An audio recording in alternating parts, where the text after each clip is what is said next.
Hello everyone and welcome back to Autocrat. This is episode 82, which I've titled The Path to Italy is Paved with Graves. Ooh. Spooky. Today we're continuing tracing the journey of Aeneas through his many adventures. Right.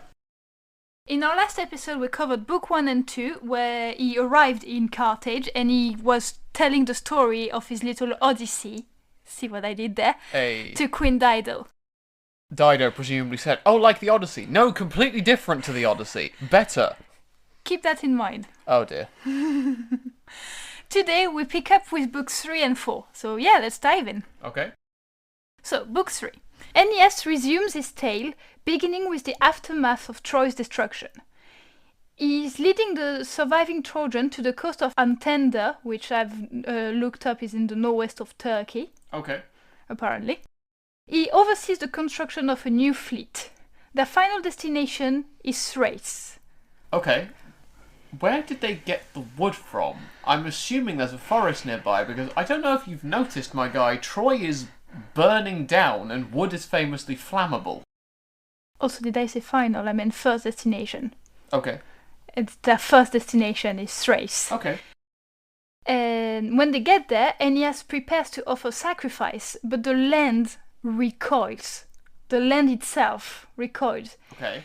He begins tearing at the roots of a tree, but dark blood seeps from the bark, and then the tree speaks. Yikes. It is actually Polydorus, son of Priam, betrayed and murdered by the Thracian king after Troy's fall. Oh yeah. That's something we would have covered in a bonus episode, actually, because it's part of a whole play by, I want to say, Euripides. I think in the Iliad he just gets murdered in the Trojan War, and it's not more complicated, but there is a version of events where Polydorus gets sent away to Thrace and betrayed. Right. Now, Aeneas is very shaken by this violation of something sacred, so he holds a funeral and then departs Thrace. I mean, he's got priorities. I'm glad that that's what he was shaken by and not, a tree weeping blood. The Trojans then sail to Delos, where Apollo instructs Aeneas to seek the land of his ancestors. Anchises interprets this as Crete, once ruled by Teucer, a Trojan forefather. Okay. Makes sense so far. Yeah. So far I'm with you. I'm really worried about the fact that you said so far. Well, they settle there briefly. Like, they get there and they settle there and, they just start living there for a bit. Nice. Well, the Aeneid's over, so thank you all for listening. And, oh wait, it's not. But a plague strikes. Oh. And in a dream to Aeneas, the gods of Troy correct Anchises, like they correct what Anchises said was wrong. The true ancestral land is Italy, birthplace of Dardanus. Okay, we covered Dardanus. Did we in any way mention that he was born in Italy? Maybe, maybe not. I suspect we didn't. I think that would have come up. Okay, I guess Dardanus has been retconned to be born in Italy by Virgil then, maybe. Well, they reaffirm the prophecy of Roman supremacy, declaring, and this is a direct quote, "You must prepare great walls for a great race." Okay. Whatever that means. It means your descendants are going to be awesome. Get ready. Also, opportunity to play the prophecy jingle. Yet another prophecy! Oh, you're gonna have plenty. Oh no. Future me is going to hate me. So the Trojans will probably at this point are like, the heck, why do we need to go everywhere all the time? Where even is an Italia? Can you eat it? They set sail again, but the storms drive them to the Strophodis, which is home of... I don't know. The Harpies. Oh, the Harpies. There's at least one crew member saying, "Great idea, Aeneas. So happy we left Crete where my wife and children were. So happy." You know those fierce bird women with human faces? Yeah, I think we might... Did we see them once before in We have seen them, yeah. Yeah, Jason and the Argonauts came across them, I think. I think it was one of the many things we skipped as being too long to cover. So, the Trojans settled there for a bit, or tried to, but because they're feasting on like local livestock, like cows and sheep and stuff, they get attacked. Yeah. And one of the Harpy curses them. Okay. They will reach Italy, but only when hunger drives them to eat their own tables. Okay. Yet another prophecy. Which in a way confirmed that they are destined for Italy. It does. Also that it's also going to be very, very hard. That is the weirdest prophecy I think we've had on this show so far, and we've had a bunch. Now, they feel a bit disturbed and like, what the heck is going on? Yeah. So they continue their little journey to Leucata, offering sacrifices to Apollo, and then sail toward Italy. In Chaonia, they find Helenus. Oh yeah, Priam's son? Yes, Priam's son. One of the ones who's not dead. They are really surprised is now ruling a Greek city alongside Andromache. I think I mentioned that at the end of the Iliad, actually. You did? That means we're in Epirus now, or somewhere similar? Roughly Albania. Yep. Okay. Once those people were captives of Pyrrhus, but they say his power after his death, so Pyrrhus is dead. Okay. Just as a little... Okay, well, Pyrrhus is another name for Neoptolemus, so I guess Achilles Jr. is dead, and contrary to our episode title from a few weeks back, not everyone loves Achilles Jr.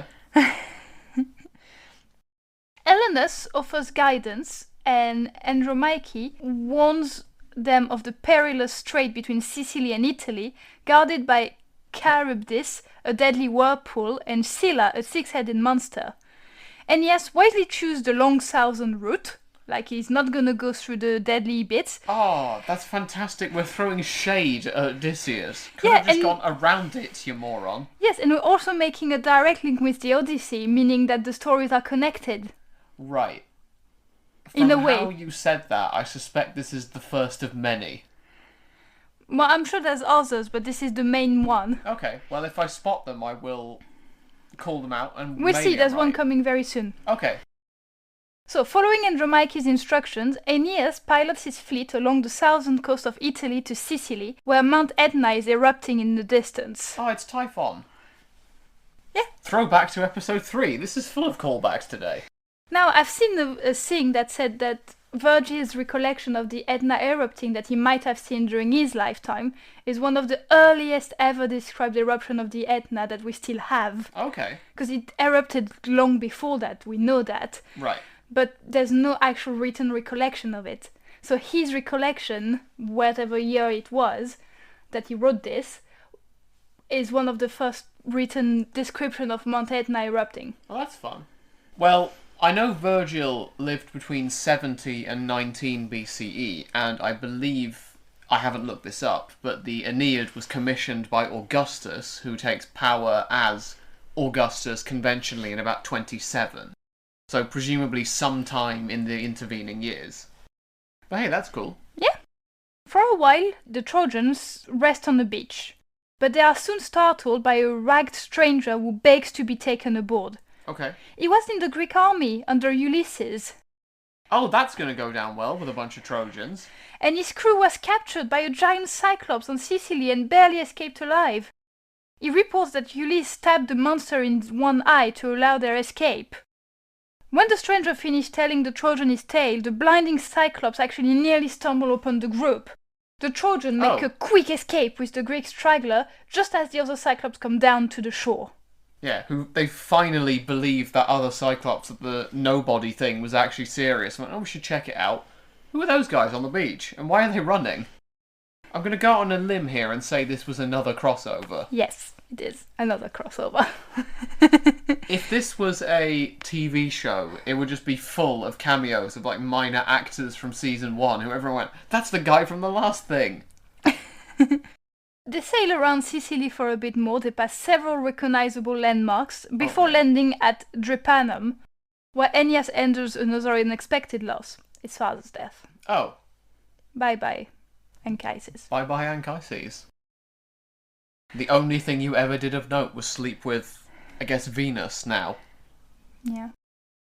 Well, prison-time Aeneas, well, as present as he can be, he turns to Dido and concludes that little story by saying that divine will has driven him to her shores. Okay, so we're out of the flashback now.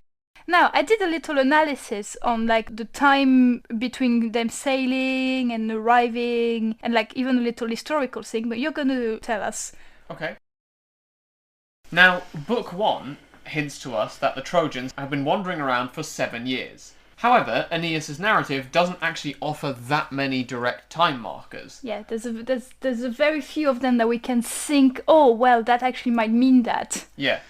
Time was revealed by, for instance, things like them saying they lingered around Crete during a year of death, quote unquote. So they'd been there for a year at least.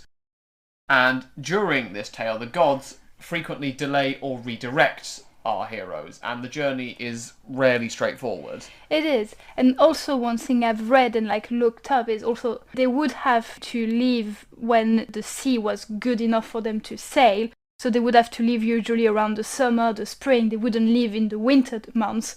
It would take time to build ships, to eat, to rest, to this and to that.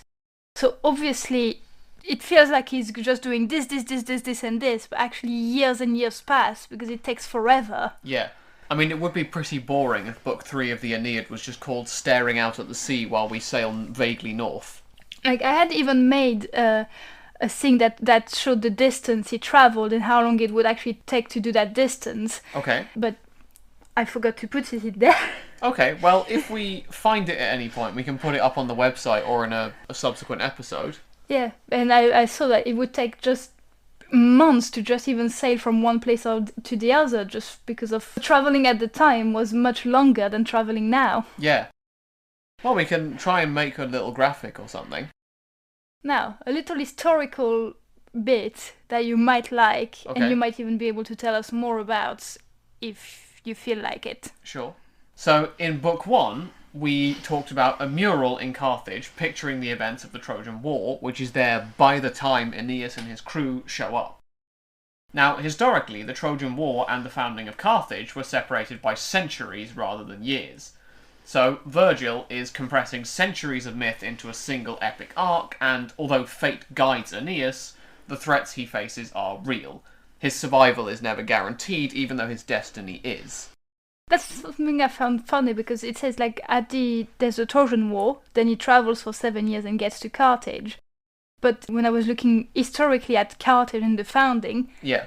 it's so far apart, Aeneas would be dead. Yeah, I don't remember the exact year. I did plan at one point to do an In Other News on it, but I think the date for the legendary founding of Carthage is something like 818 BCE. And we've placed the fall of Troy as in 1183 BCE. Yeah. And even if you allow for 7 years' worth of travel in the interim, it's only about 1176 BCE at this point. Which, I don't know if there's any mathematicians listening to our show, but 1176 is not the same number as 818. No. But maybe it's an old Carthage. Maybe. Who knows? I mean, myths are famously wonky in terms of chronology anyway. But yeah. After this little tangent, we're gonna dive into Book 4. Prepare your tissues, please. Okay. As Aeneas finishes his story, the flame of love kindled by Cupid in Dido's heart burns brighter. And though she vowed never to remarry after the death of her husband Zacchaeus, Yep. yes, she has a husband, Yeah, the one back in Tyre, originally? Yeah. her sister Anna urges her to reconsider. Anna? Yeah. Okay. I mean, that is a Greek name, so I guess I shouldn't be surprised, but it feels surprisingly modern. A union with Aeneas would straighten Carthage, and Dido, overwhelmed by passion, begins to neglect her duty as queen. I don't think she needed much encouragement from her sister. As soon as she said, oh, it'll make Carthage stronger, she went, oh, well, if you insist, and ran off to the chapel. Now, Juno, you remember Juno? I do remember Juno, or Hera, as we've been stubbornly calling her for 70-plus episodes. Yeah, Juno, who hates Aeneas' guts. Yes. Or well, the Trojan guts. Yes. Well, she sees an opportunity. She's hoping to keep Aeneas from reaching Italy. She proposes a truce with Venus. If Dido and Aeneas marry, their people will unify and the goddess can end their feud. Venus, who's actually aware of Juno's true motives, agrees. So she knows that she's being tricked. Maybe she agrees in a yeah, I agree with you. Maybe. I mean, the gods just seem to like banter, mostly. During a royal hunt, Yep. Juno conjures up a storm, scattering the party and driving Aeneas and Dido into a cave. Yeah. The most romantic of locations, a cave. I mean, it is very romantic because while they're there and they have nothing better to do, they consummate their love. I mean, We did see Jason and Medea do the same thing during the voyage of the Argo. The only difference here is the Golden Fleece, I suppose. But apparently, caves to ancient Greeks are an incredibly romantic place. I mean, Dido believes that they're married now, even though no formal ceremony has taken place at all. But because they consummated their love, she's like, okay, we're married. I might have something I could add at this point. Yeah. So I remember I told you that Virgil wrote this during Augustus's reign. Mm-hmm. Well, as far as I know, Augustus was big into the whole moralizing Rome thing, like cracking down on affairs, corruption, all that moral dilution, basically. It might be why he exiled the poet Ovid, but I don't know enough about that to go into it. But maybe, and this is purely me speculating, I don't know if this is true, Virgil is saying through Dido, oh well, we slept together, that means we're married, because, chastity and virtue and all that kind of nonsense. Because he can't be talking about affairs or illicit relations, let's say, while Augustus is staring over his shoulder reading the page. True. I have no idea if anyone's ever said this, but it seems like a connection you could argue. Yeah. Now, rumors start to swirl in Carthage, because it seems like the rulers, Aeneas is now a ruler. Oh, that happened quickly. Have abandoned their responsibility for lust. For, let's call it, caves. Yeah. They do a lot of spelunking. So Jupiter intervenes, because he can't have that happening. Yeah, I mean, when has Jupiter ever been in favour of illicit relationships carrying on? And oh, hi Juno, didn't see you there. He sends Mercury, who is Hermes, to remind Aeneas of his divine mission. He must leave for Italy. Aeneas is stunned, but obedient. He's a little sheep. He follows orders. But he's also a coward because he tries to depart in secret. But Dido confronts him because she finds him trying to depart in secret. Yeah. She's furious and heartbroken, and she accuses him of betrayal. Aeneas is a bit torn. He insists he must follow the god's will and, quote, I sail for Italy not of my own free will. I mean, that's nice, I guess, in a way. I don't think Dido will see it that way, but it's nice that he at least feels some sense of conflict. Dido pleads more, even through her sister Anna, but Aeneas remains resolute. In despair, Dido orders a pyre built. Oh dear. Because she wants to purge her memory. She tells her sister she wants to burn clothes and objects and anything that can remind her of Aeneas. She's going through a breakup. She's going through a breakup. If this was Aeneas, he'd be shaving his head by now. The same night that the pyre is being made, Mercury visits Aeneas again, urging him to leave immediately. He obeys. But Dido didn't only build that pyre just to purge her memory. As the fleet sails away, she watches from her tower, and overcome by grief, she climbs the pyre, unsees Aeneas' sword, and takes her own life. Oh. Her final words curse the man who abandoned her. And as Anna and her attendant rush to her side, Juno, moved by pity, ends Dido's suffering quicker. Ah. And yeah, this tragic event brings us to the end of this episode. And to book 4. Oh boy. So, yeah, next time it's going to be part 3 of the Aeneid. And there's no more Dido. There's no more Dido. I seem to remember that she curses not just Aeneas, but all who come after him, or something like that. There's some hint about the future, is that right? It might be. Because... Remember, I wrote that a long time ago. Yes, but from what I remember, this is a very, very unsubtle attempt at saying, could you imagine if, Romans and, Carthaginians hated each other for some reason? So this is basically an origin story of the Punic Wars happening right here. Yep. Okay, well, on that note, thank you all for listening. Hopefully next episode won't be as dramatic as this. Well, he's setting off for Italy. Probably, maybe. We don't know. If we can find it. If we know what... It was so close last time. Yeah. So if the Odyssey is anything to go by, he's going to end up in, India. Right. Thanks all for listening and see you next time. Have a great week, everyone.